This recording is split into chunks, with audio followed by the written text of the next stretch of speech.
Video I'm going to be comparing the Top Gun franchise to the Blade Runner franchise. I've seen all four of these movies. I actually got to see Top Gun Maverick in theaters with my dad, which was a really cool experience because my dad's old enough that he was around when the original Top Gun came out, so we got to actually see it back in the day, whereas I did not because I wasn't born until 1999.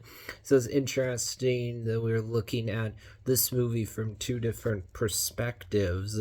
I've watched both Blade Runner movies for the first time not too long ago, within the past few years. I actually watched Blade Runner 2049 after having seen the original Blade Runner for the first time. When you look at highest score for each franchise, Top Gun Maverick has a 96%. The original Blade Runner has an 89%. When you look at lowest score, unfortunately, the original Top Gun has a 58%. I don't really get it. I want to honestly talk with a critic. Have them tell me what exactly are the problems of this movie. I mean, if I try to think what are issues here, maybe critics think this movie is just military propaganda that's overly patriotic, but other than that, I don't know what else. Well, aside from the fact that you don't learn who the bad guys are until the third act, I don't know what else is a problem with the original Top Gun. One of my favorite things about Maverick actually is it manages to both do the things that worked in the first film, but also improve on aspects from the first film as well. In Top Gun Maverick, for example, you actually know very quickly who the bad guy. You know very quickly what the bad guys are trying to do, what we got to do in order to stop them. You know what the objective is. The movie doesn't specify who exactly the bad guys are, that's left ambiguous, but you know what our objective is, whereas in the original Top Gun, you don't learn that until the third act, until the end. But still, I really enjoy Top Gun. I think it's a fun, entertaining movie. I think it should be fresh on Rotten Tomatoes. Now, when it comes to lowest score for Blade Runner franchise, Blade Runner 2049 has an 88%. That's only 1% lower than the original film. So Blade Runner definitely beats Top Gun in this regard, because if you have score of 58 with Top Gun versus lowest score of 88 for Blade Runner. Then when you look at average score, Blade Runner is an average of 88.5, Top Gun is an average of 77. When you look at gap between lowest and highest score, Blade Runner again wins because you have a gap of only 1%, whereas with Top Gun, you have a gap of 38%.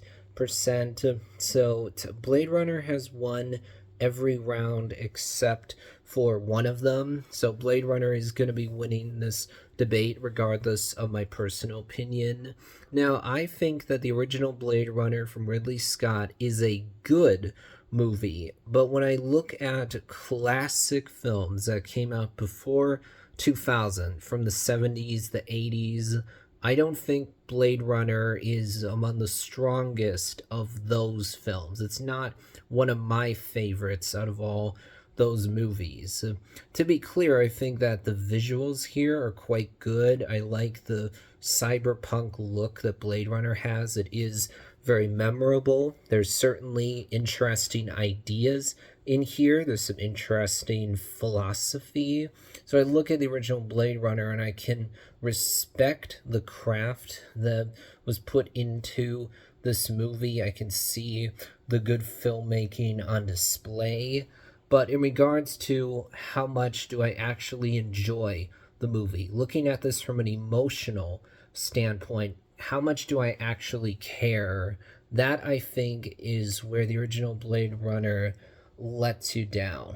Because I've always felt like the story and characters come off as distant from the audience, like they're at arm's length away, which means that while I can, generally speaking, track with what's going on, I don't feel like I'm as invested in the story and characters as I should be.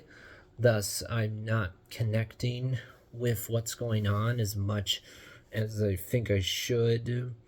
with Blade Runner 2049, I think that is a good sequel that did a good job of doing what the first film did well while also improving on aspects from the original film. I think the big improvement with Blade Runner 2049 is that you have a story that I do actually care more about, that I'm more invested in characters that are a bit more interesting.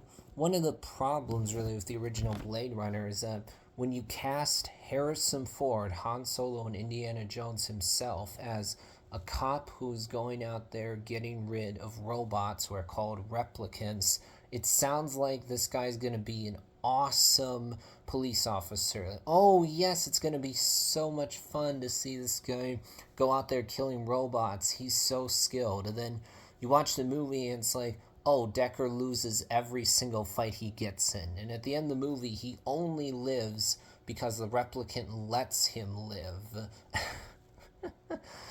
It's for a lot of people, including me, you can't help but feel disappointed for that reason. But Blade Runner 2049 doesn't have that same issue because Deckard is not the main character. He's instead just a side character.